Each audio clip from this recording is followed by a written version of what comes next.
මෙම ධර්මානුශාසනාව සවන් දෙන නරඹනු ලබන ලක්වාසී ලෝකවාසී සදහැබර පින්නතුනේ. නිවන් මාර්ගට උපනිශ්‍ර වෙන ස්වාමින් වහන්සේ කැමැති පරිදි දේශනාවක් කියන නිදහස් මාතෘකාව යටතේ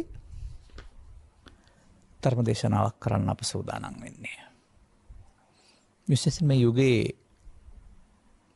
මාධ්‍යමකින් අපේ ධර්මානුශාසනාවන් සඳහා ඉල්ලනු ලබන නැත්නම් ආරාධනා කරන අද පින්නතුන් පලාතුරකින් පැවිදි සමාජෙත් සිටිනවා බොහෝට ගිහි සමාජය තුළ අපට ලබා දෙන මාතෘකාව තුළ පාරම්පරිකව ඇවිදින් තිබුණා වූ මතයක් බිඳී ගොස් තිබෙන බව ඔවුන් තුළින් හෝ බිඳී ගොස් තිබෙන බව අපි දකිනවා. මොකද මා මෙලොවට බිහි වූ සමාජය තුළ ස්ත්‍රී පුරුෂ ගිහි පැවිදි කාටවත් කලාතුරකින් කෙනෙක් ඉන්න ඇති ස්වකීය අනුගමනීය ප්‍රතිපදා තුළ පංචශීලයේ සිට උපසපන් ප්‍රතිපත්තිය දක්වාම ඒ සීලය රැකලා අනාගත බුදුවරයෙක් හමුවේ තමයි නිවන් මඟ හෙළි කරගන්න බලාපොරොත්තු වෙන සියලු දෙනා හිටියේ. මේක සමාජයේ නොදන්නාකමින් සමාජය තුළ පතරව හරින ලද මිත්‍යා දෘෂ්ටියක් මේක. මේකෙන් කරලා තියෙන අපරාධය ගණන් හදන්න බෑ. කාටවත් චෝදනා නොකළා වුණාට සම්බුදු සසුනක සදහම් පවතින රටක සදහම් ආරක්ෂා කළා වූ සංඝ පරපුරක් විසින් ග්‍රන්ථකරණයෙන් ගෙනත් දීලා තිබෙන්නේ අනාගත බුදුන් ප්‍රාර්ථනා කරන්නට නෙමෙයි ලබාගත් ජීවිතයේ දුකින් මිදෙන්න. ඒකට අදාළ දහම් පොත්පත් පරිශීලනය තුළ සදහම් මතුවී තිබුණේ නැහැ අර්ථ විවරණය. මේ නිසා වැරදි මාවතෙන් උත්සාහ කරපු අයට මධ්‍යම ප්‍රතිපදාව කියලා අත්කල මතානියෝගේ භාවනාංග පරිහරණය කරපු අයට කෙලෙස් යට වෙනවා වරුණාම කෙලෙස් සංසිඳීමක් සිදු වෙන්නේ නැති බව තේරුණාම ඇති කරගත්ත මතයක් තමයි අර තිබෙන්නේ. ඉතින් මේ මතය ධර්ම ශ්‍රවණය කිරීම තුළ බැහැර වෙනවා වරුණාම නිකන් බැහැර වෙන්නේ නැහැ. මේ මතයත් ළමා කාලේ හිතට රිංගගත්ත දෙයක් කවුරු හරි උගන්වපු දෙයක්. ඒක ඕතන ඉඳගෙන බලන තාක්කල් ඇත්ත තේරෙන්නේ නැහැ. නමුත් අහම්බෙන් හරි මේ පසුගිය කාලවකවානුව තුළ කොරෝනා වෘද්ධ නිසා හෝ ගෙදර ඉන්න සිදුවන නිසා හෝ නැත්නම් වෙනත් ආකාරයෙන් ධර්ම ශ්‍රවණයේ තියෙන ප්‍රිය බව නිසා හෝ අපි ධර්ම දේශනාවන් ශ්‍රවණය කරනකොට මේ ඇස මසස නෙමෙයි මේ ප්‍රඥා ඇස විවරණ පින්නතුන් ලංකාව පුරා ලෝකේ පුරා සිටිනවා සිංහල තේරෙන අය. ඔවුන් තමයි යන්න එතකොට මේ ලබාගත් ජීවිතය තුළ දුකටපත් වෙන ජීවිතය සහ ඉන් මිදිලා ගත කරන ජීවිතයක් බුදු සමයේ අපේක්ෂිත බව. බුදු සමයේ නොතේරෙන පුද්ගලයාට දුකටපත් වෙන ජීවිතයක් කරුණාම වෙන දෙයක් කරුම නැති බව. පින් නැමැති පින්කමේ ලෞකික සැප තිබුණාට පරිහාන ධම්මයටපත් වෙන බව. ඒ බුදුන් වහන්සේ වදාළ අනුගමනීය ප්‍රතිපදාවක් පිළිසරණ කර ගැනීම තුළින් මිදෙන්න පුළුවන් බව තේරෙන්න ගන්නවා ධර්ම ශ්‍රවණය කරනකොට. එවිට මෙබඳු මාතෘකා අපෙන් ඉල්ලා සිටිනවා. එය ඇතැම් විට පූජ්‍ය පක්ෂයේ බොහෝ දෙනා නොදන්නා වෙන්න පුළුවනි. ඇතැම් විට රජයේ බොහෝ දෙනා නොදන්නා වෙන්න පුළුවනි. රාජ්‍ය අනුග්‍රහය නොලැබෙනවා වෙන්නත් පුළුවනි. නමුත් මේ විප්ලවය මේ මිනිස් හදවත් තුළ සිදුවෙමින් පවතිනවා සිදුවිය යුතු වෙනවා. මේ රටට වෙමින් යන අභාග්‍යයෙන් වළකින්නට නම් නැත්තම් මේ පරිහානියෙන් රටක් වශයෙන් ගන්න කල පරිහානියෙන් වළකින්නටත් ඉවසීමක් තියෙන දරා ගැනීමේ ශක්තියක් තියෙන එහෙමත් නැත්නම් අවංක භාවයේ ප්‍රතිපත්තිය බව පිළිගන්න මිනිසුන් හැදෙන්න වෙනවා. ඒක හැදෙන්නේ බුදුන් වහන්සේ වදාළ ආර්ය සම්මාදිට්ඨිකයින් නැතිවීමෙන්. දසවස්තුක සම්මාදිට්ඨිකේ නූ පමණිනුත් 100ක් සාර්ථක වෙන්නේ නැහැ. ඒක වචනෙන් කියවට අර පැත්තට ආපහු ඇදගෙන යනවා. නොපිරිහෙන ශ්‍රද්ධාවෙන් යුක්තය වෙන්න වෙනවා. මෙන්න මේ කරුණු පැහැදිලි කිරීම උපයෝගී කරගත්ත ධර්ම දේශනා තමයි අපි සූත්‍ර දේශනාවකින් තෝරා ගන්නු ලබන්නේ. ඒ වගේ මේ කුද්දක නිකායේ පවතිනා වූ සූත්‍ර දේශනා 7ක් පිළිබඳව මගේ විශේෂ අවධානය 6ක් පිළිබඳව අවධානය යොමු වෙලා තිබෙනවා. මම මෙහෙම තිබෙන බවත් මම යම් වෙලාවල පැහැදිලි කරනවා. අද ඒ බඳු එකක් දෙයක් මම තෝරා ගන්නවා. මම ලොකු වැඩක් කරන්න කියලා නෑ මේකේ. උත්තාහිතම් භගවතා රහතාති මේ සුතං. ඔක පෙන්නන්නේ සාමාන්‍යයෙන් මෙසේ වදාලා කියන එක ඉතිඋත්තක පාළිය කියන එකේ තිබෙන්නේ. බුදුරජාණන් වහන්සේ මෙහෙම වදාලා මම අහලා තියෙනවා මෙහෙම. කොහොමද අහලා තියෙන්නේ? ඒක ධම්මං භික්ඛවේ පජහත. අනේ එක දෙයක් අතහරින්න. ලොකු වැඩ ගොඩාක් කරන්න කියලා නෑ. භික්ඛවේ පදේ මම ආමන්ත්‍රණය කරනකොට ඒක උන්වහන්සේලා සඳහා බුදුන් වහන්සේ කළ ආමන්ත්‍රණයක් වුණාට අපි ආමන්ත්‍රණය කරොත් එහෙම ඒක ධම්මං ශාවකා පජහත. බුදුන් වහන්සේගේ ශ්‍රාවිකා භික්ෂු භික්ෂුණී උපාසක උපාසිකා ඔක්කොම ශ්‍රාවක. ශ්‍රාවක කියන පදේ තෙම උන්වහන්සේට සවන් දී ඒ මග යන්න කැමතියි කියන එක. අනේ එහෙමනම් ඔබට එක ධර්මයයි අතාරින්න තියෙන්නේ. අහං වෝ පාටිභෝගෝ අනාගාමීතාය. බලන්න බුදුන් වහන්සේගේ පාටිභෝග පදේ අර්ථය. ඇප කැප වෙනවා. මම ඔබලාට ඇප වෙනවා අනාගාමී වෙන බවට. එක දෙයක් අතහැරීමෙන්. කතමෝ එක ධම්මෝ. මොකද්ද මේ අතහරින්න ඕන එකම ධර්මය? මේ සූත්‍රයට කියන්නේ කුද්දක නිකායේ ද්විතීයික පාළියේ මාන සූත්‍රය කියලා. මානම් භික්ඛවේ එක ධම්මං පජහත. මහණෙනි අතහරින්න තිබෙන එකම ධර්මයේ මානයයි. මම ඔබට අනාගාමී වෙන බවට පොරොන්දු වෙනවා. අපි දැන් මේක හොයාන යන්න ඕනේ. ඉස්කෝලේ ගිහින් මානෙ පාඩම් කරගත්තට හරියන්නේ නැහැ. මමත් දන්නවා ඒ කාලේ. නවවිධ මානෙ. සෙය්‍ය මානෙ, සදිස මානෙ, හීන මානෙ. සෙය්‍ය සදිස සෙය්‍ය හීන කියලා ඔක විභාග 3-4කට ලියන්න ඇති. නමුත් ඒක ප්‍රායෝගික නෑ. ඒක තිබෙන තැන සහ ඒක වැඩෙන ආකාරය සහ අතහරින ආකාරය දන්නේ නැහැ. පාඩම දැනගත්තට. නමුත් මේ පටිසෝතගාමියා කියලා කියන්නේ මේක අතහරින පාර යන පුද්ගලයා. ඒකට වැඩෙන ආකාරයේ තේරුම් අරගෙන කොහොමද අපහැරෙන්නේ කියන එක තේරෙන්න වෙනවා. අනේක තමයි මේ බුදු සමය තුළ පවතිනා වූ ඒ පිළිබඳව කරුණු පැහැදිලි කිරීම සත්පුරුෂ සංසේවය වශයෙන් සහ එයාගේ ඇසුර. ඒ කරුණ තේරුම් ගැනීම තමයි සද්ධර්ම ශ්‍රවණය කියලා කියන්නේ. දැන් බලන්න මේක ඊට පස්සේ තථාගතයන් වහන්සේ වදාරපු ගාථාවක් තියෙනවා. යේන මානේන මත්තාසේ සත්තා යමෙක් මානෙන් මත්තුනොත් නැත්තම් ඒ සත්වයින්ට සත්තා ගච්ඡanti දුග්ගතින්. දැන් මෙන්න මේ පදයට මම ටිකක් සම්ප්‍රදායික පදයට වඩා තවත් අර්ථයක් එකතු කරන්න කැමතියි. දැන් මේකෙන් කියනවා සමහර විට සත්වයෝ මරණින් පස්සේ අපායට යනවා කියන එක. දුග්ගතින් ගච්ඡති කියන එක.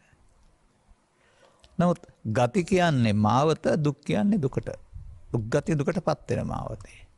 හොඳයි ළමා කාලයේ සිටන් පුද්ගලයෙක් මානෙන් මත් වුනොත් ජීවිතේ දුකටපත් වෙන්නේ නැද්ද? සත්වයා දුකටපත් වෙයි. මේ ජීවිතේම දුකට අනාගතේ මේ ජීවිතේම දුක අනාගතේ දුකටපත් වෙනවා. එතකොට අපිට ප්‍රායෝගිකයි නේද? අරක අපිට නොයනවා නෙවෙයි මානාධික වුණොත්. නමුත් ඒක සත්තා ගච්ඡanti දුක්ඛතින් කියන පදේ මරණින් එහා පැත්තට අපාය යනවා කියන වචනයට වඩා මේක භාවිතා කරන්න ගියොත් ළමා කාලේ සිට මහලු කාලේ තාම ජීවිතය දුක විසින් ආක්‍රමණය කරනවා. එතකොට ඔබට දුකටපත් වෙන්න සිදු වෙන්නේ මේකෙන් මත්වීම තුල කියන එක තේරෙනවා නම්. එහෙනම් හැකිතාක් ඉක්මනින් මොකද්ද කරන්න ඕන? තං මානං සම්මදඤ්ඤාය. අන්නේ මානය නොනින් දැක ගන්න ඕන මොකද්ද කියලා.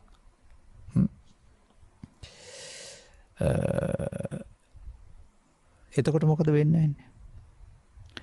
පජහන්ති විපස්සිනෝ. අන්න එතකොට ඔහුට මානෙ බැහැර කරන්න පුළුවන් නෝනින්. විවසුන් නෝනින් ප්‍රඥාසින් ඔහුට ඒක පහ කරන්න පුළුවන් කමක් තිබෙනවා. පහ කළොත් පහය න පුනායන්ති මා ලෝකං කුදාචනං. යම් කිසි පුද්ගලයෙක් මේ මානෙ නැමැති එකම ධර්මය ඔහුට ජීවිතය තුළ පහ කරගන්න පුළුවන් නම් අය අනාගත බුදුවරයෙක් ඕනෙත් නැහැ, මරණයෙන් පස්සේ නිවනක් ඕනෙත් නැහැ, වෙන පෙරම් පිරීමක් ඕනෙත් නැහැ, තෙන ත්‍රිවිධ ප්‍රතිසන්දියක් ඕනෙත් නැහැ. කිසි දවසක ආයේ මව් ගැබකට එන්නේ නැහැ. ඉමං ලෝකං කුදාචනං ආයි මේ ලෝකෙට කවදාවත් එන්නේ නැහැ කියලා තියෙන්නේ. මතක තබා ගන්න. මේ මානය පහ කළා වූ කිසි කෙනෙක් මේ ලෝකෙට ආයේ එන්නේ නැහැ. දැන් අපට මෙහෙම කිව්වට මේක තේරුම් ගන්න බෑ. දැන් මානය කියන්නේ මොකද්ද? මානය කියන්නේ මම කියන හැඟීම. අර අපිට උගන්වන්නේ මට වඩා මට හා මහා සමාන මට වඩා උසස් මට වඩා පහත්. අර මට කියන ඒකකේ තියෙනවානේ. ඒ මට කියන මම කියන ඒකකෙන් මානය කියන එකේ තේරුමත් මැනීම කියන එකනේ. එතකොට අර ඒකේ තියෙන උසස් පහත් ආදී වශයෙන් මැනීම. එතකොට ඒකේ දිට්ඨයක් හැදෙනවා. එතකොට මේ මානය කොහෙද තියෙන්නේ? දැන් ඔය මානාදික බව බ්‍රහ්මා වගේයි කියලා කතා කරනවා. ඒ වගේම මාර්ගඵලලාභීත්වයටපත් වුනහම නිහතමානී කියලා කතා කරනවා. අනතිමානී කියලා කතා කරනවා. අතිමානී නොවු කියන එක. නික්ලේශී වුනහම නිහතමානී.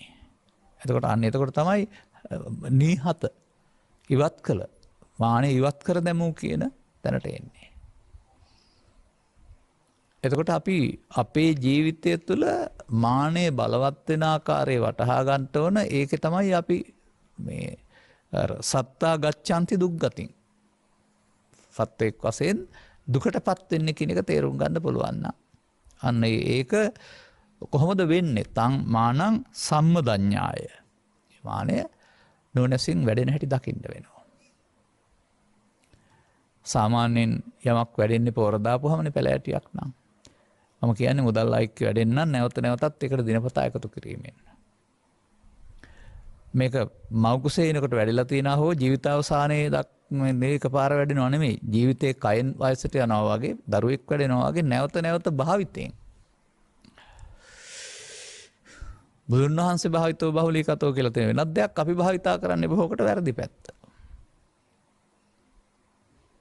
අපේ භාවිතයේ පවතින්නේ නුනුවණින් මෙනෙහි කිරීම අයෝනිසෝ මනසිකාරයෙන්.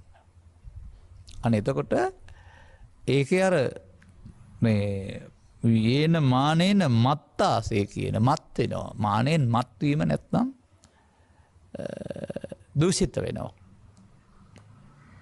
දැන් මේ මම අපි හොයා ගන්න ඕන කොහොමද? අන්න එතනයි වැදගත් වෙන්නේ. එතකොට අපට තේරුම් ගන්න පුළුවන් වෙන කාරණයක් තමයි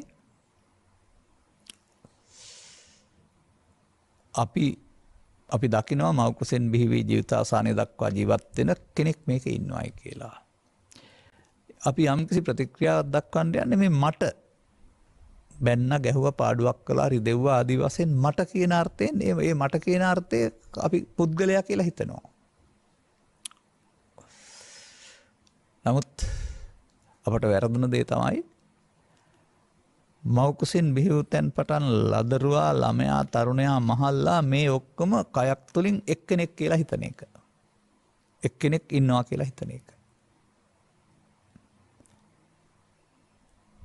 අපට දකින්න බැරි වෙනවා බුදුන් වහන්සේ වදාළ ලහු පරිවත්තං ඇතේ දන් චිත්තං. අපි මව්කුසෙන් බිහිවීම උපත වශයෙන් සහ ජීවිතාවසානයේ මරණය වශයෙන් අරගෙන එක්කෙනෙකුගේ උපතක් මරණයක් අපි ඇහෙන් දකිනවා හිතනවා. නමුත් දවසක් පාසා මොහොතක් පාසා තත්පරයක් පාසා බුදුන් වහන්සේ වදාරනවා බුදු ඇසකින්වත් දකින්න බැරි තරම් වේගෙන් මේ සිත තරම් වේගෙන් ඉපදී නැසෙන දහමක් මම බුදු ඇසින්වත් දකින්නේ නැහැ කියලා.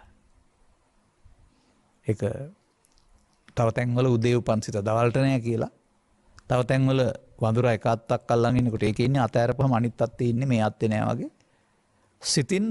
සිතින් ඒ මොහොතේ උපදින චෛසික ඒකක දෙකක නැහැ. එකක ඉන්න කෙනා ඊළඟ එකේ නැහැ. නමුත් අර මානෙන් යුක්ත පුද්ගලයාට තමන්ට තිබෙනා රූප ලක්ෂණ කුලය ධනය නිලය බලය උගත්කම තව නොයෙකුත් දේවල් හොඳ පැත්තව නරක පැත්ත. ඒ වයින් තමන් ආරෝපණය වෙනවා. ඒ වයින් හිතේ හදා ගන්නවා ආයතනයක් මම මෙහෙම කෙනෙක්. ඒ මම යනු මයන්න නොවන බව සහ කයන්න යන්න නොවන බවත්. ඒ තමන් හිතේ හදාගත්තා වූ ආයතනයක් බවත් ඒට දිට්ඨිය කියන බවත් අපි තේරුම් ගන්න වෙනවා. අනෙහිම අපිට ඒක තේරුම් ගන්න ඕන පුතේන්නේ. එතකොට තථාගතයන් වහන්සේගේ ඉගැන්වීම් වල සඳහන් වෙනවා වසර 60ක් 70ක් 80ක් කයක් තිබෙන බැවින් කයේ කෙනෙක් ඉන්නවා කියලා ගත්තත් කමක් නෑ. හරි කියන්නේ නෑ. ඒකේ තියෙනවා සාධාරණයක්. මොකද අවුරුදු 60 70ක් කයක් තියෙනවානේ. අර අපි කතා කරපු තැනට එනවා. ඉති මනෝ ඉති චිත්ත ඉති විඥානං. මනස හිත හෝ විඥානයයි කරනු ලැබේද. මේක අර ඉස්සර කතාන් පරිදි අසුරු ගසන සැනකින් උපදිනවා නැසෙනවා. එකකින් එකට යන්නේ නැහැ මොකුත්. නමුත් ඒකට එන එක මම කොට ගත්ත පුරුද්දෙන් මිදෙන්න පෘථග්ජනයට බෑ. අන්න පෘථග්ජනයා කියන්නේ එහෙනම් මානෙන් යුක්ත කෙනෙක්. ඒකට ගත්ත එක. අර ඒකට ගත්ත එක කියන්නේ මොකද්ද?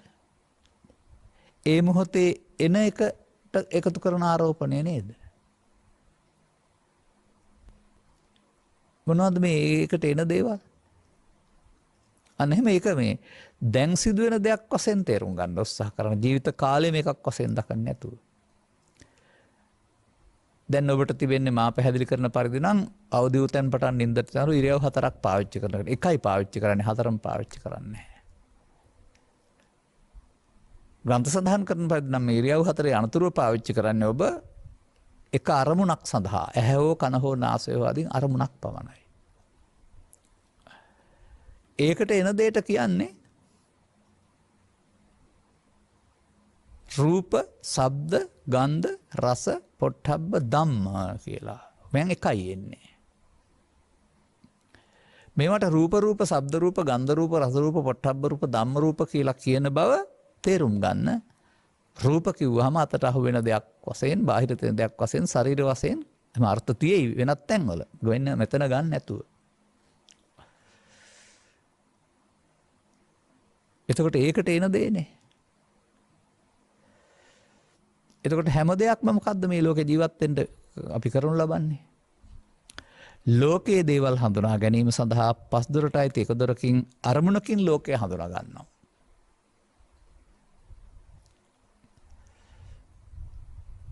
බාහිර තිබෙන දේවල් සියල්ල ගැන බුදුන් වහන්සේ වදාරන්නේ ප්‍රසාද 6 ගෝචර රූප 6 කියලා විතරයි ලෝකේ තියෙන්නේ. සබ්බං ඕබික්ක වේදේසිස්සාමි. අසත් රූපයත් කනත් ශබ්දයත්. මේ 12න් පිටස්තරව කිසිවක් තියෙනවා කියලා කිව්වොත් ඉස්සරහට පවත්තන යන්න බෑ කියලා තියෙනවා. එතකොට අන්න එතන තේරුම් ගන්න ඕන මේ ලෝකයක් සමග සම්බන්ධ වීමේදී අපි බාහිරයේ තිබෙනා වූ දේ හඳුනා ගැනීම සඳහා හට ගන්නා වූ මේ හිතේ හට ගන්නා වූ චිතෙහි චිත්තචෛසික සමූහෙහි අර තමන් ඉස්සරහින් දකින දේ පිළිබඳව ආකල්පයක් හදා ගන්නවා. ඒ ආකල්පය කිසි විටකත් ඉස්සරහා තියෙන රූපේ හා හැමෝටම සමාන වන්නේ නැහැ. ඒ තිබෙනා වූ හැඩරුවානෝ කැමැත්තක් අකමැත්තක් ප්‍රියාප්‍රිය බවක් ඇලෙන ගැටෙන බවක් ඒක ඒ බාහිර වස්තුවේ තියෙන දෙයක් නෙවෙයි තමන් හදා ගන්න දෙයක්. අනේ එතන තමයි අර මාන කියන පදේන්නේ මනිනෝ. වඩා හොඳයි වඩා නරකයි වඩා කැමති වඩා අකමැති වඩා සුදුසු අකමැති ආදී වශයෙන් වඩා හීන සෙය්‍ය සදිස. දැන් එතකොට එහෙනම් මඤ්ඤ මානය කියන්නේ ආපු දේ සමග ඇලීම ගැටීම හැමත් මමත්වෙන් ගැනීම.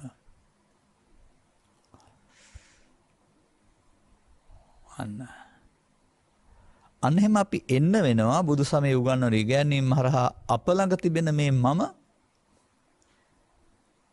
කවුද කියලා හොයාගන්න. දැන් ඔය දේශපාලන අඥයෝ පොලිස් නිලධාරීන් නැත්නම් යම් අය තමන්ව අභියෝගයට ලක් වුණාම එහෙම නැත්නම් තමන්ගේ තියෙන නිල මානෙ අන්න හරි නිල මානෙ කියලා ගමු. නිලයේ පිළිබඳ මමත්වෙන් ගැනීමක්. එහෙම වුණාම අනිත් අයට තලාපෙලා කතා කරන හැටි අපි දකිනවා. තමසේ දන්නවද මම කවුද කියලා? ඒ මම කිව්වේ කයට දර නිලයටද? අන්න එහෙම Tamanට තිබෙන தත්ත්වයෙන් හිස උදුම්මා ගැනීමට කියනවා මානය කියලා. දැන් ඒ කයද එතකොට? කයත් සමහරට හැඩරුව තියෙනවා නම් හරි ආරෝහ පරිණ දෙන්න යුක්ත නම් හරි නැත්නම් ස්වරූපී නම් හරි ඒක පිළිබඳවත් හිතට ගන්න පුළුවනි. රූපනන්දා වගේ. ඒතකොට රූපේ කෙරෙහි අතිමානී වෙලා. අතිමානී වෙන්න නැත්නම් මානී වෙන්න රූපයෙන්, ශබ්දයෙන්, ගන්ධයෙන්, රසයෙන්, ස්පර්ශයෙන් උගත්කමින්, ධනවත්කමින්, දුප්පත්කමින් තව ඔය ඕනෑම දෙයකින් සාමාන්‍යයෙන් මේකට ගම්බද භාෂාවේ කතා කරන්නේ පොළොවට උඩින් යනවා කියලා. ටික හිතට අරගෙන කියලා. ඒ වචන වලින් කියන්න හදන්නේ ඒක තමයි ඒ. ඔළුව උදුම්මගෙන කියලා. අර තියෙන தත්වයන් හැමදාම තියෙනවා කියලා හිතන්නේ නැතුව සමහර විට වෙනදා පාරේ ගිය කෙනා කතා කරලා දැන් කතා නොකර යනවා. වෙනදා ආධාරයක් දෙන්න දොර අරපුණා දැන් ආධාරයක් අරින්නේ. දැන් ඒ ධානේ තියෙනවා දැන් අපි මොකටද කාටවත් අත පාන්නේ එහෙම කියලා. එහෙම ගමේ රටේ ඇහෙනවා ඔය සම්බන්ධයෙන්. අනේ විදිහට කවුද එහෙම කරන්නේ? එහෙම කරන්නේ පෘථග්ජන හැමදෙනාම. පෘථග්ජන කියන හැම දෙනාටම ওই මෞකසෙන් බිහිවි ජීවිතාවසානය දක්වා මේ යන කියන අර්ථයෙන් පුද්ගලයෙක් ඉන්නව ඇරුණාම ඔහු තුළ ස්කන්ධ පහෙන් පහට උපදිනවා මැරෙනවා කියන ඒකකයේ පිළිබඳ අවබෝධයක් නැහැ. අවබෝධයක් නැතත් මානෙ වැඩෙනවා. අන්න දැන් මේකට බුදුන් වහන්සේ වදාරනවා ඒතං මම ඒතෝ අහං අස්මින් ඒසෝ මේ අත්තා. ඒතං කියන්නේ කායට නෙවෙයිනේ අර. ඒ මොහොතට ආපු හැඟීමට. අපි මෙතන කතා කරන්නේ මාන ගැන විතරක් නිසා අපි ඒක කතා කරමු. එන ඕනෑම දෙයකින් ඒ මගේ. ඒ මම මගේ. ඒ මගේ ආත්මය. අර ආත්මකට ගන්නවා කියන එකේ තේරුම ඉදිරිඵලයක් උපදින්න හේතු හිතන ඉතුරු වෙන ආකාරයෙන් අල්ලා ගන්නවා කියන එක. ආත්මයක් තියෙනවා කියන එක නෙමෙයි ඒක ගන්නෙ. එහෙම එකක් සත්‍ය නිත්‍ය වශයෙන් තියෙනවා කියන හැඟීමෙන් ගන්න එක තමයි ආත්මකට ගැනීම කියලා කියන්නේ. දැන් මෙහෙම ගැනීමේදී අර ටිකට් එක කඩලා දෙනකොට කෑල්ලක් අතේ ඉතුරු වෙනවා වගේ. බිල ලියලා දෙනකොට කාබන් කොලයට කෑල්ලක් ඉතුරු වෙනවා වගේ මේක මෙහෙම භාවිතා කිරීමේදී අර පරිහානිය චිත්ත අභ්‍යන්තරයේ මානෙන් ටික ටික වැඩෙන එක. අන්න ඒ වැඩෙන එක ඊට පස්සේ මොකද වෙන්නේ? හිටියට වඩා ටික ටික බලවත් වෙනකොට ටික ටික අර ස්වභාවය බාහිර සමාජයට ඔරොත්තු දෙන්නේ නැති, පිළිගන්නේ නැති ස්වභාවයටපත් වෙනවා. දැන් ඔහුට ඒකෙන් විඳින්න සිද්ධ වෙනවා. විඳවන්න. මට මෙහෙම කළා. මටයි මෙහෙම කරන්න කියලා. දැන් වර්තමානයේ අපිට යම් යම් අභියෝගයන්ට මුහුණ දෙන්න වෙලා තිබෙනවා. සමස්ත සමාජයේම ක්‍රියාකලාපයේ ප්‍රතිඵලයක් වශයෙන්. සමස්ත සමාජයේ කිව්වම මම මේ ඡන්දදායකයා වෙනම පාලකයා වෙනම එහෙම ගන්නෙ නැහැ. සෑමෝම 48න් පස්සේ නිදහස ලබාගත් ජීවිතේ රට සංවර්ධනය කරන්න ණය ගත්තා. දුන්න නිසා ගත්තා නැත්නම් හදන්න ඕන නිසා ගත්තා අපිත් පරිහරණය කළා. අපටත් සරල ජීවිතේ බුදුදහමේ සඳහන් ආනන්ද සුඛේ තේරුනේ නැහැ. දැන් ඉතින් ලෝකේ නිදහස් වෙන නම් රට එක පුද්ගලයෙක් තනියම මං හිතන්නේ රුපියල් ලක්ෂ 6 ගානේ ගෙවන්න ඕන. ඔබ මේ ගැන ඔබ දන්නේ නැහැ. මට හරියටම මේ එක පුද්ගල ණය බර පිළිබඳ මෑත සංඛ්‍යාලයකට හම්බ වෙලා නැහැ. මම හිතන විදිහට මේ වන විට අපි රට හදන්න කියලා ණය වෙච්ච ප්‍රමාණය එක පුද්ගලයා ලක්ෂ 6 ගානේ හොයලා ගෙවන්න වෙනවා අපිට රට නිදහස් වෙන්න නම්. දැන් මොකද වෙලා තියෙන්නේ?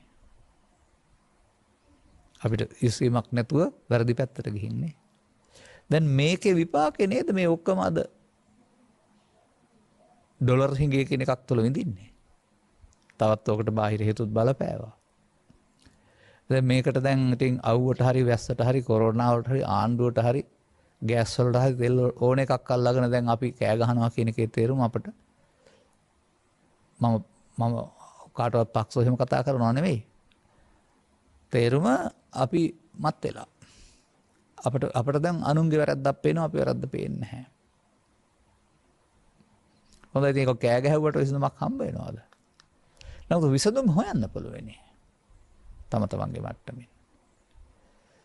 අවුරුදු 50ක් 60කට 70කට ඉස්සර ජීවිත ගත්තොත් එහෙම එතෙන්ද යන්න කියනවා නෙමෙයි විකල්ප. ලයිට් තිබිලා නෙවෙයි මිනිස්සු ජීවත් වුනේ. ගෑස් තිබිලා නෙවෙයි මිනිස්සු ජීවත් වුනේ. පොහොර තිබිලා නෙවෙයි මිනිස්සු ජීවත් වුනේ. ඒ ප්‍රාථමික විකල්පට යන්න කියන එක නෙමෙයි කියන්නේ මම. මේකට විසඳුම් හොයන්න ඕනේ. මතක තබා ගන්න. මට මතකයි අපේ අම්මලා තාත්තලා හෝ ආච්චිලා සීයලා මාස ගණනක් තිස්සේ නිවසේ හදා ගන්නා වූ අලු ඇතුළත් කොට ඇති කොළ ඇතුළත් කොට ඇති පොහොර විශේෂයක් කුඹුර සකස් කරනකොට දිනපතා යන ගමන් ගිහින් මේකට හලනවා.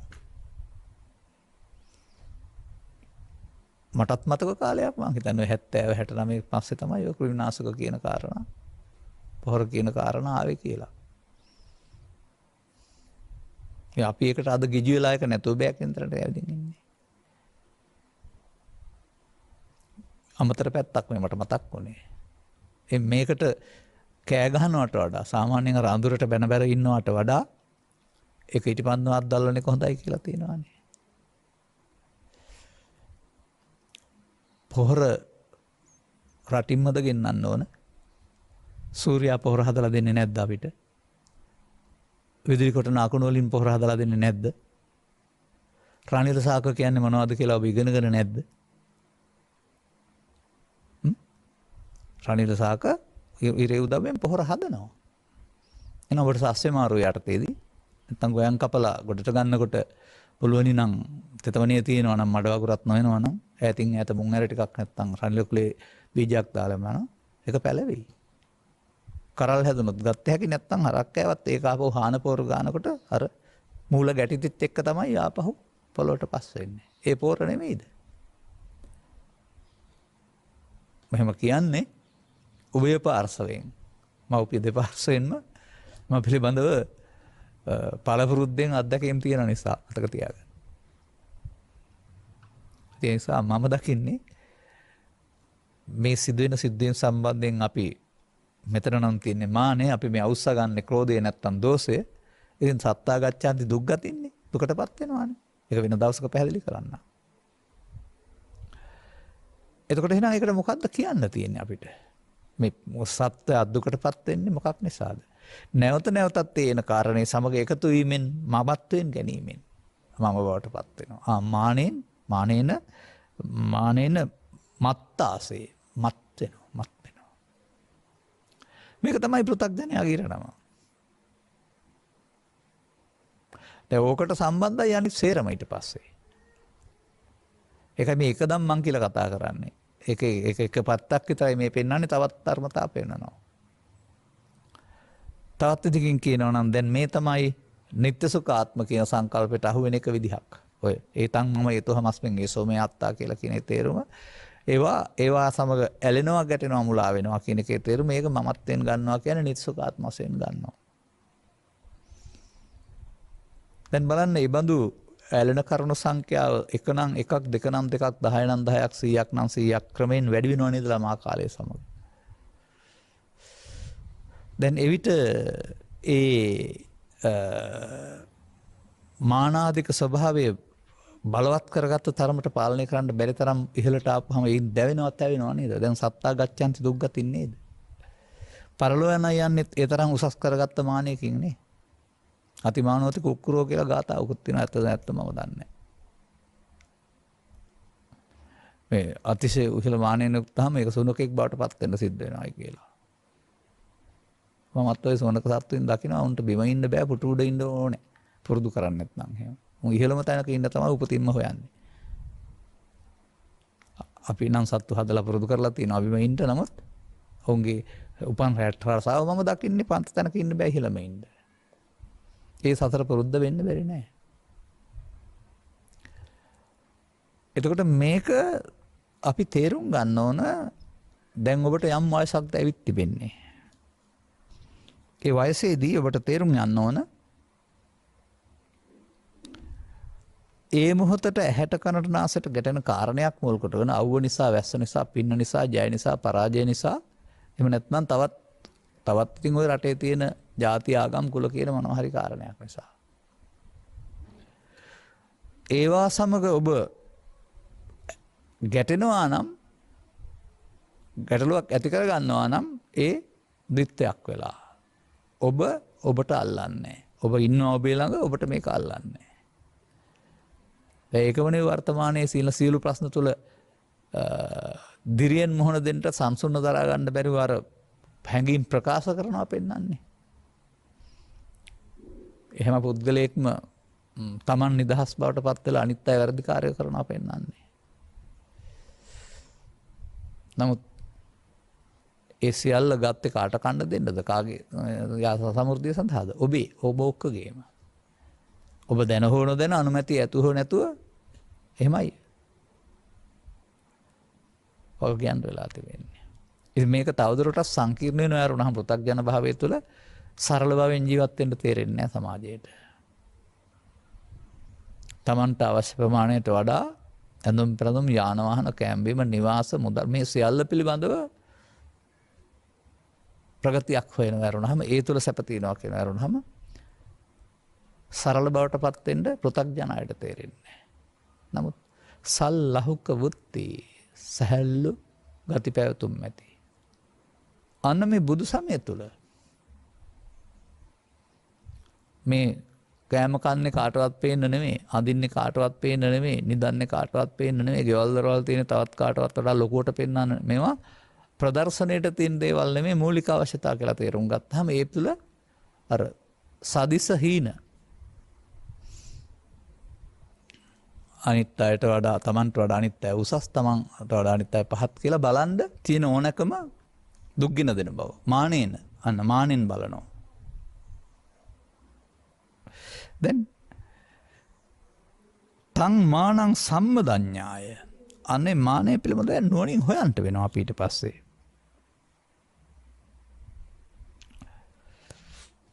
අර දුගටියට යන එක පැහැදිලි කළා අපි වැඩිම තුල සහ ජීවිතෙන් එහා පැත්තට. දැන් ඒ පාරේ යන්න එපා නම්, ඒ පාරේ ගියොත් හම්බෙන්නේ ඉරණ මේක නම්. ඒක ඔබ මතක් කරගන්න ඒ බඳු පහළ ඉඳලා හසින් යන්න ගිය අය තටු කැපුණාම වැටෙනවා වගේ සම්පත් නැති වුණාම ආපහු හිටියට වඩා එහාට මේ වැටෙන හැටි. රටේ තොටේ සිදුවීම් තුළ පේන්න පුළුවන්. අර මට මතකයි එක කතාවක් තියෙනවා මේ අහිංසක අම්මා කෙනෙකුගේ ලොතරැයි පතක් ගත්ත ලොතරැයි සූරන්නෙක් මේ ඒකට මුල් දිනුව වැටලා කියලා අඟවන්න නැතුව සුළු මුදලක් දීලා ඒක යාරගෙන අනතුරුව විශාල නිවාස යාන වාහන අරගෙන ව්‍යාපාර ලොක්කෙක් වුණ බව.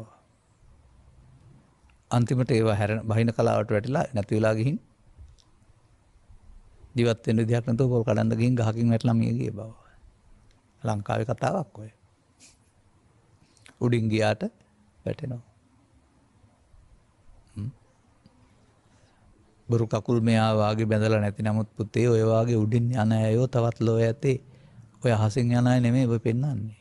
ඔය කියන අහංකාරයෙන්, මානෙන් මේවා බුදුහාමුදුරුවෝ පැහැදිලි කරන්නේ රෝග කියලා. සසර බැඳ තබන රෝග. මේ ගැනීමම චිත්ත අභ්‍යන්තරයට හේතු ඉතුරු වෙමින් දුකටපත් වෙන්න හේතුවක් වෙනවා. බලන්න Taman එසේ ගැනීමෙන් බලවත් වීමම නේද දුකටපත් උනේ. දැන් ගැනීමෙන් දුකටපත් වේ බලවත් වේ නම් දැන් වෙන්න මේ නුවණින් බලා ප්‍රහාණය කරන්නේ කොහොමද? අන්න බුදුවරුන්ගේ මාර්ගය. මොකද්ද අපි මේ කරලා තියෙන්නේ? පෘථග්ජනයා. ඒ මොහොතේ දකින්න එන හිතට එන හැම එකක් එක්කලාම එකතු වෙන එක.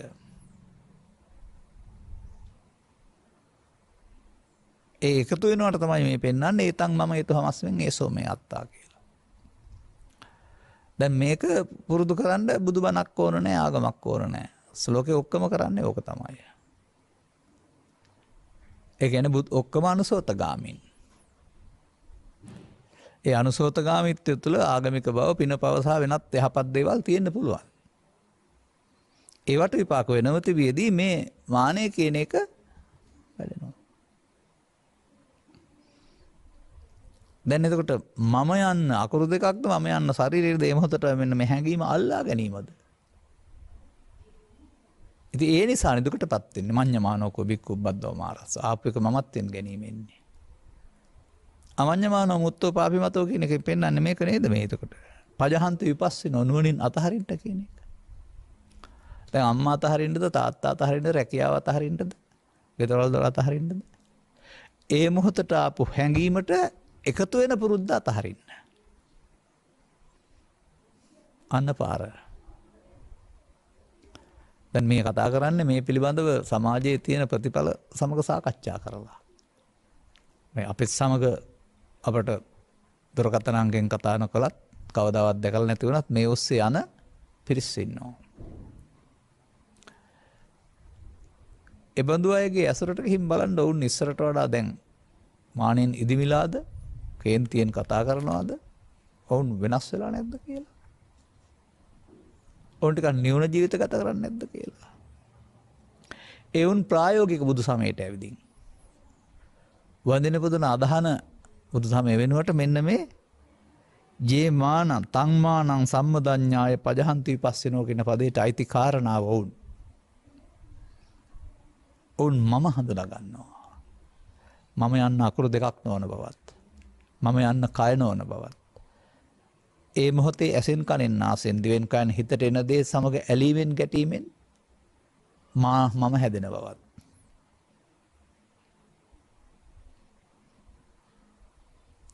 එය දිගින් දිගටම අතිමානී දක්වා වැඩෙන බවත්.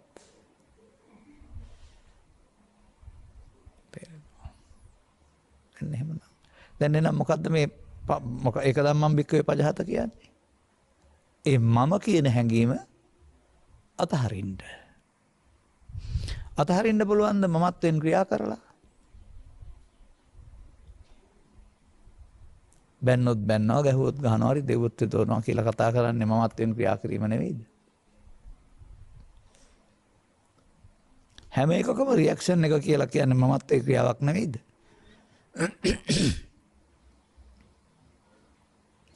දැන් මේ සඳහා ඔබට මේක හදාගන්නට මතු ජීවිතය අවස්ථාවක් දෙනකල් බලන් ඉන්නවද? ගත වුණ ජීවිතය අවස්ථාවක් එයි කියලා බලන් ඉන්නවද? මේ මොහොත උදා වෙන්නේ හැමදාම අවදි වුණමත් සමග ඒ මොහොතේ කියලා තේරෙනවද? කවදාවත් ඒක අනාගතේ උදා වෙන්නේ අතීතෙන් ගන්න බෑ කියලා. දැන් මෙන්න මෙහෙම වර්තමාන මොහොතේ සතර හදාගන්න පුද්ගලයාට ඒක සුණක් හත්තක් නෙමෙයි. ඒක දුකට කාරණයක්. නමුත් අපාතෙන් සිද්ධ වැරදි තේරෙනවා නම් ඒක එන්නේ දැන් මේ ගැටෙනකොට අපේ සිතාභ්‍යන්තරයේ තිබිලා කියලා තේරෙනවා අපි හදාගත්ත දෙයක් බව. හදාගත්ත දේ චිත්තාභ්‍යන්තරයේ හේතු වශයෙන් තිබී ඵල වශයෙන් උඩට එන විට එතනින් ඉවත් වීමේ අවස්ථාව ඒ බව. එකතු නොතින් ඔබ ආයත් අනාගතයට තවන බව, නිදන් කරන බව, කම්ම නිදාන කරන බව තේරෙනවා නම්. පජහන්ති කියන එකේ තේරුම කම්ම නිදාන කිරීම නොවන බව තේරෙනවා නම්. කොහොමද බැහැර කරන්නේ? අනර මම වලින් කිව්ව කතාවක් තිබෙනවා. දරුවා තරුණයා මහල්ලා එක්කෙනෙක් වශයෙන් පේන්නේ කයෙන් ඉන්න නිසා. නමුත් අපි සිතින් මොහොතක් පාසා උපදිනවා මැරෙනවා. ඒ ගමන තමයි අපට කයකින් කෙනෙක් යනවා පේන්නේ. ඒ උපදින් මොහොතක් පාසා මැරෙන විට මොකද කරන්නේ? ඒ මොහොත ලෝභයෙන්, ද්වේෂයෙන්, මෝහයෙන්, මානෙන්, ඊර්ෂ්‍යාවෙන්, කෝරයෙන්, වෛරයෙන් මේ පෙන්වන්නේ මමත්වයේ විවිධ ආකාර. මානේ. අරගෙන එකතු වී පවත්වා අනාගත හේතු තබා ඔබ අවශේෂයක් කරනවා. මේක ඔබේ භාෂාවෙන් කියනවනම් මට වෙලාවක් ආවා ඒක. මටත් වෙලාවක් ආවා ඒක. මම කොට හොඳ වැඩක් කරා. අන්න එහෙම ඒ වචනින් කියන දේ ඔබේ සිතින් ඉදිරියට තැබීමක් කරන්න. මේ ඔබ කරන්නේ දුකට හේතු හැදීමක් බව. මේ ඔබ පිටිපස්සෙන් ආපහු එන බව. එතකොට කවුරුත් ඔබ දුකට පත් කරලාද ඔබම නේද මේවා තබා ගැනීම තුළින් ආපහු මේ වදයට පත් වෙන්නේ. දැන් බුදුරජාණන් වහන්සේගේ යෝජනාවක් තියෙනවා. ඔවා හංගන් ඉන්න හදන්න එපා. බුදුරජාණන් වහන්සේ ඔය සද්ධර්මයේ හැමෝට ඔබ යම් තාක් දුරට මේවා හංගාගත්ත කෙනෙක්. ඒකට කියනවා උපන්න කුසල් කියලා. ඒ උපන්න කුසල් දුරු කිරීමට ගන්නා වෑයම කියලා සම්මා වායාම වල නැද්ද?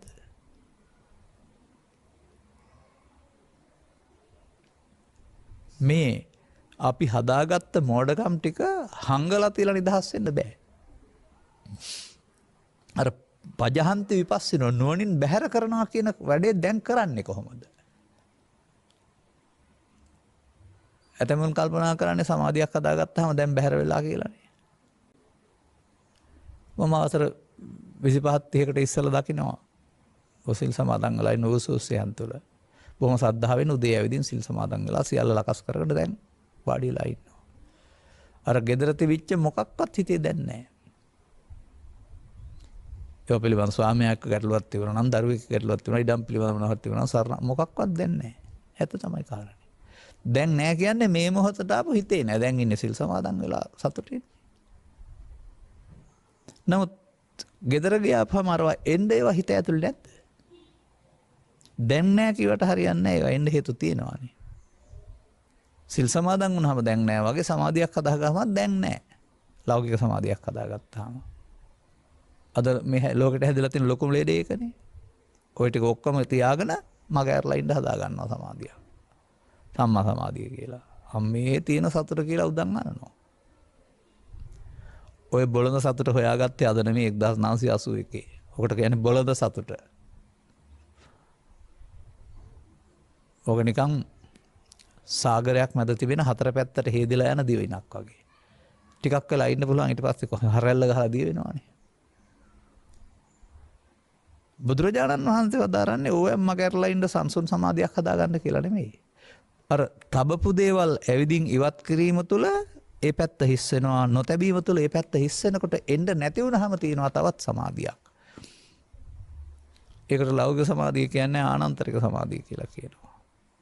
ඒකට දුක කියන්නේ ඒක දුකින් මිදීම කියලා කියනවා. තමා හදාගත්ත දුකට හේතු ටික Taman බැහැර කළ යුතුයි නේද?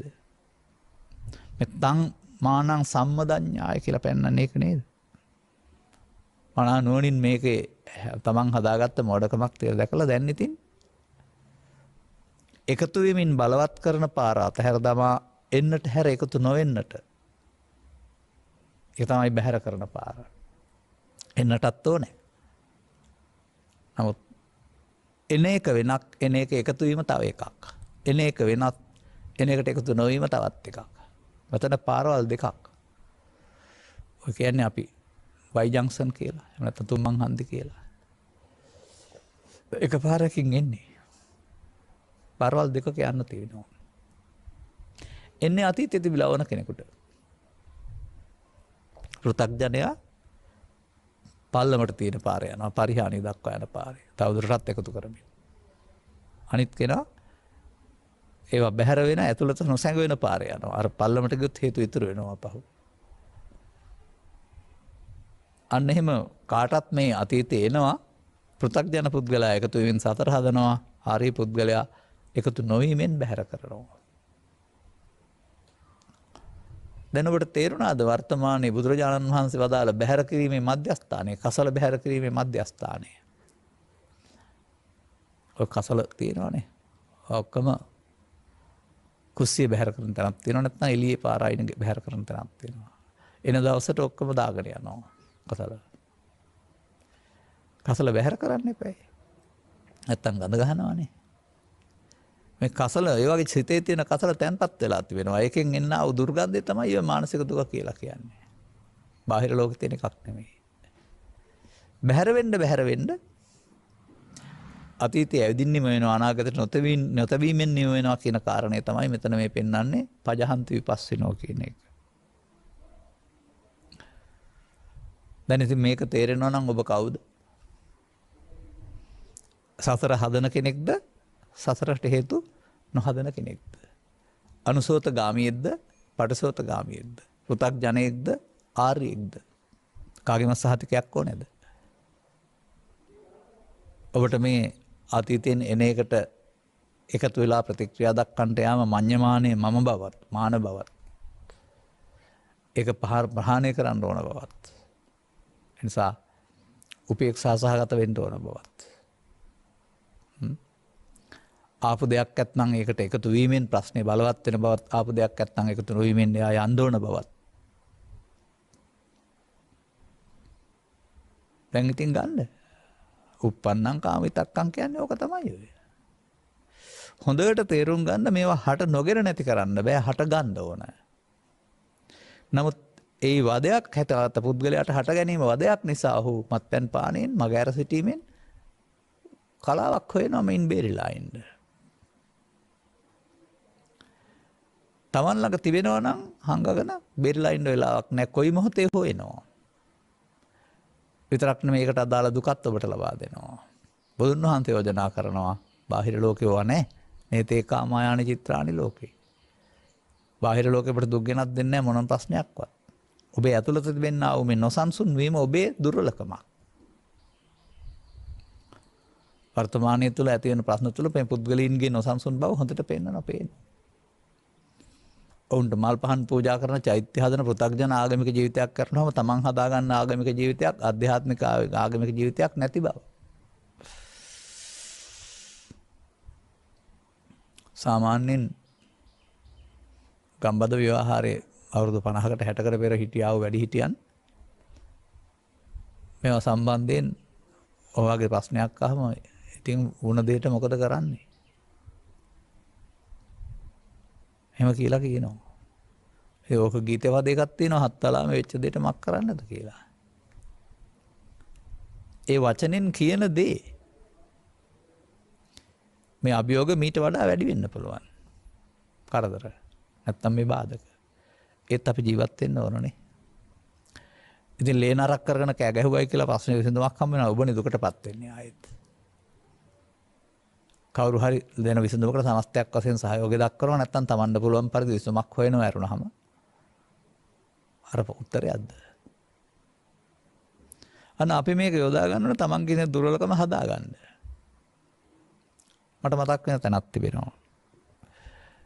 කරණීයමිත සූත්‍ර දේශනාවේ තිබෙනවා උන්වහන්සේලා බුදුන් වහන්සේගෙන් ධර්ම ඉගෙනගෙන ගිහින් සංසුන්ව ඉන්න උත්සාහ කරපුවාම හිස නැති මල කඳන් නැත්නම් මලමිනි එහෙම නැත්නම් විකාර රූප පේන්න ගත්තයි කියලා. ඒකෙන් බියටපත් වුණ අය උන්ට සිත සංසුන් කරගන්න බෑයි කියලා බුදුන් වහන්සේට පැමිණිලි කළා. ආපෝ එතන භාවනා කරන්න හොඳ නැහැ වෙන තැනකට යන්න කියලාද බුදුන් වහන්සේ දේශනා කළේ? එතෙන්දම යන්න කියලා නේද? තමන්ට ගැටලුවක් අපුරුදු දෙයක් තියෙනවා නම් ඒක තමන් හදාගත්ත දෙයක්. ඒක නොනැසින් බලා විසඳ ගන්න කියන එක බුදු සමය උගන්වන්නේ. තමන්ට දුකක් යම් කාරණයක් තියෙනවා අනිත් කෙනෙකුට ඒක නැහැ. තමන් ඒකට මුහුණ දීලා හදා ගන්න වැරුණාම අර සංසාරේ පුරුදු කරගත්තා වූ කරදරයක් කරලා මගාරින්න යන පාරේ ගිහින් හරියන්නේ නැහැ. ගමෙන් ගිහින් රටෙන් ගිහින් බැනලා පෙස්සමක් ගහලා නැත්තම් මඝාතනය කරලා විසඳුම් හොයනවා. මේක මේ තමන් හිතින් හදාගත්ත දෙයක වදයක් නෙමෙයි විඳින්නේ. ඒක වැඩෙන එක තමයි අපි පෙන්වන්නේ පරිහාන ධම්මං කියලා. ඒක වැඩෙනවා වගේම නැවත නැවත දැකීමෙන් ප්‍රහාණය කරන්න පුළුවන් එක තමයි මේ බුදුහාමුදුරන්ගේ ඉගැන්වීම. එහෙනම් බුදු සමයේ අභියෝගයක් තියෙන තැන අභියෝගයට නොනින් මොහොනදී වාර ගැනීම ඇරුණාම පලා යාම උගන්වන්නේ නැහැ. බලන්නකෝ ඔබ ළඟ ඔය පවුල් අතර යම් කිසි අමනාපයක් තියෙනවායි කියලා. කවුරු හරි කියන දේවල් අහනවා වපරෙන් බලන්න ගියොත් එන්න මේක වර්ධනය වෙනව නේද කියලා. නමුත් කළ උදව්ව ගැන කවුරු හරි මතක් කරලා ඔක අතහැරලා දාන්න ගියාම හෙට අනිද්දා වෙනකොට අර අමනාප සහගත බව යලිත් ආයෙත් සුහද බවටපත් වෙනව නේද? සම්ඩු වෙවි යාළු වෙවි දූපැන වතු මිදුලේ. සම්ඩුත් වෙනවා නමුත් යාළු වෙනවා. ඔන්න ඇදෑයොත් එහෙම තමයි යම් මංගල උත්සවදී අමනාප වෙනවා මොකක් හරි. නමුත් පහුවදාට ආයෙ පස්සේ හරි. ඒ අර අතහැර දැමීම නේද? පැවැත්තුවොත් එකතු වෙනව නැත්නම් අතහැර දානවා නේද? ඔබට ඔය පස්සද්දි කියලා කතා කරන්න ආව සැහැල්ලු බව. නිකන් හම්බ වෙන්නේ නැහැ. ඔන්න ඔය දේවල් සිතින් බැහැර වෙන තරමට තමයි ඔබට පස්සද්ධිය හම්බ වෙන්නේ. කාය පස්සද්ධි, චිත්ත පස්සද්ධි කියන්නේ කාය සහ සිතේ නෙමෙයි, සිතේ සිතුවිලි වල ඔය බර නැති සහැල්ලු බව. දැන් ඉතින් ඔබට කරන්න තියෙන්නේ මොකද්ද? අවදි වෙනවා. නින්දට යනතුරු ඔබට රාජකාරී තියෙනවා.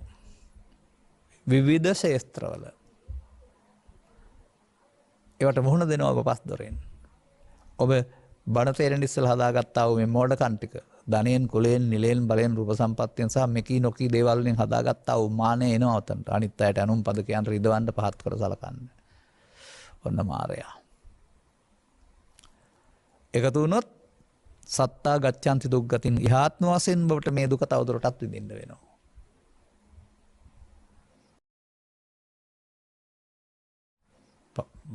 බලවත් වෙන්න.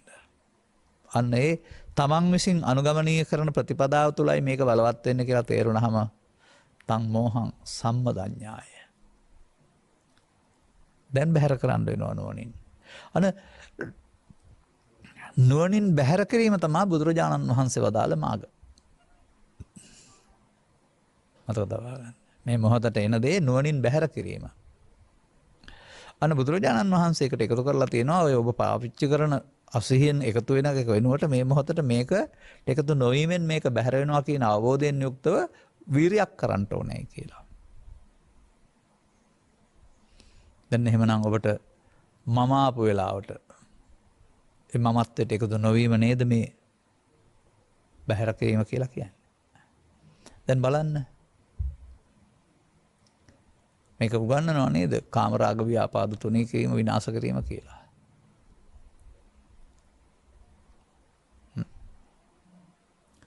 දැන් පුනර්භවයට එන්නේ නැත්තේ කවුද?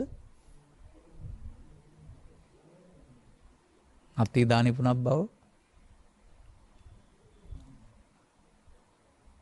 ඕරම්භාගයේ සංයෝජන පහ විනාශ කිරීමෙන් අනාගාමී වූ අය මෙහාට එන්නේ නැහැ. නමුත් උඩ තිබෙනවා මේ මව්කුසකට එන්නේ නැහැ. නමුත් එතනින් එහා පැත්තට මෙහාට එන්න ශක්තියක් නැහැ. භව ගමන අනිත් පැත්තට යනවා.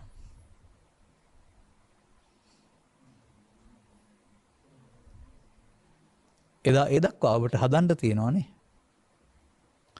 ඔබට පැවරින රාජකාරී කිසිවක් අත්හරින්න වෙන්නේ නැහැ යහපත් දේවල්. ඒ තුල සැඟවෙන්නා වූ මේ ස්වභාවය ඔබ අන් අයට නොදැනෙන්නට නුනින් දැකීම තුළින් එයාට තැන නොදීමෙන් එකතු නොවීමෙන් ඔබ භාවිතා කරන්නේ ඒ මානෙ නැමැති අபிසංකාරයේ ප්‍රහාණය බව. මානෙ නැමැති අபிසංකාරයේ අනිත්‍ය බව ඔබට තේරුම් ගන්න පුළුවන් වෙයි. වසර ගණනාවක් තිස්සේ වැඩුණ එක දවසට බලාපොරොත්තු වෙන්න එපා බිඳුව දක්වා යයි කියලා. නමුත් මට විදිහ ගත්තොත් එහෙම සාමාන්‍යයෙන් රුපියල් 10 20 නැත්තම් ඒ කාලේ 10 අද රුපියල් 10 වෙන්න කැටේට දානකොට ආයිකේ බලවත් වෙනවා. ගන්න වෙන්නේත් එක එක. අවශ්‍ය වුණාම අපි සමහරවිට රුපියල් 10 වල අරන් තියනවා කැටේ. අනිත් පැත්ත හරවලා ඉදි 60 කටුවක්ක් දාලා හරවලා මුගක් ගන්න බෑ එක එක ගන්න පුළුවන්. එක එක ගත්තොත් මහන්සියෙන් හිස් වෙනව නේද? අනේ එක එක කැටෙන් අරගෙන කැටේ හිස් කරනවා වගේ එකින් එක නැවත එනේන මොහොතක් පාසා එකතු නොවීමෙන් එහි මූලය බලවත් වීමෙන්ට දුර්වල වීම. ඔබට තේරෙවි තියෙන තුරු වෙනවා නැති දවසට එන්නේ නැහැ කියලා. තියෙන තුරු එන එකේ වදේ ඔබට තේරෙවි එක දුක බවත් නැති දවසට වදයක් නැති එක දුර නැති බවත් තේරුම් ගන්න ඔබට ටිකක් දුර යනකොට තේරෙවි මේ තමයි පාර කියලා. ඔන්න ඒක ධම්මං භික්ඛවේ පජහත. පළමුව එහෙමනම් මම හඳුනා ගන්න වෙනවා. කෙස්ලොම් නිදත් වලින් හැදෙන්නේ නැහැ. මායනෙන් හැදෙන්නෙත් නැහැ. ඒ මොහොතේ එන ඒ සමග ඇලීමෙන් මමත්වෙන් ගැනීමෙන් ඒතන් මම මානය. ඒක ඉතින් මාන සෙය්‍ය සදිස හීන වෙලා හිතින් බලනවා. සාපේක්ෂ කිසිවක් නැතුව වෙනවා අන්තිමට. සිදුවෙන ඕන දෙයක් නැත්නම් ඒකක් සම්බන්ධයෙන්ම උසස් පහත් නැහැ උපේක්ෂා සහගතයි. බාහිර දේවල් සිදු වෙන්න පුළුවන් අදාළ අපිට මේ සම්බන්ධයෙන් මතයක් නැහැ. ඒ මතේනේ ඔය දැන් ඔය ඉදිරිපත් කරන්නේ. Taman තුළ ඇතුළත තියෙන දේ තමයි එළියට ඇවිදින් අර ප්‍රතික්‍රියා දක්වන්නේ කයෙන් වචනෙන්. ඔය පසුගිය කාලවක වානොත් තුළ ඉතින් ඔය ලැබෙන දේවල් බෙදා හදා ගන්නට ගිහින් ඉන්ධන හල් අසල නීත්‍යානුකූලව සාමකාමී වෙනකොට ගහ බැන ගන්න ගිහින් පොලිසියෙන් පවා දාන්න උනේ ඔය දරා ගන්න බැරිකම තමයි. ඒ බඳු අභියෝගයකට මුහුණ දෙන්න බැරිකම. අපහසුතාව හරි කියලා හෝ සාධාරණ කරනවා නෙමෙයි මම. නමුත් ඕනෑම දෙයකට අපට මුහුණ දීම තුළ අපේ බෞද්ධකමේ තැන්පත්කම ප්‍රදර්ශනය කරන්න පුළුවන් වෙලාවක්. නැත්නම් හදා ගන්න තියෙනවා. අන්න එහෙම මාවතක් මේක. එතකොට බුදුන් වහන්සේ හුඟක් බුදුන් වහන්සේගේ වචනයත් මතක තියාගන්න. ඇපවීමක්. බුදුන් වහන්සේ යමකට ඇප වුණා නම් පාර හරිනම් වරදින්න බෑ. පාර වැරදි නම් වෙන්නේ නැහැ. එතකොට බුදුන් වහන්සේගේ නෙමෙයි වැරද්ද තියෙන්නේ. පාරේ වැරද්දක්. එනිසා මේ මොහොතින් මොහොතට අනාගත ඵලයක් උපදින්න හේතු නොකර ඉතුරු කිරීමේ අභ්‍යාසය මිනිසා විසින් පුරුදු කරන්න ඕන. මව් කුසෙන් බිහිවන තැන මැරෙනකල් කෙනෙක් ඉන්නවා කියලා හිතන්නේ නැතුව නැවත නැවතත්. එතකොට මොහොතින් මොහොත ඔබේ මානිය මිය යනවා. ඔබ ඉතුරු වෙනවා.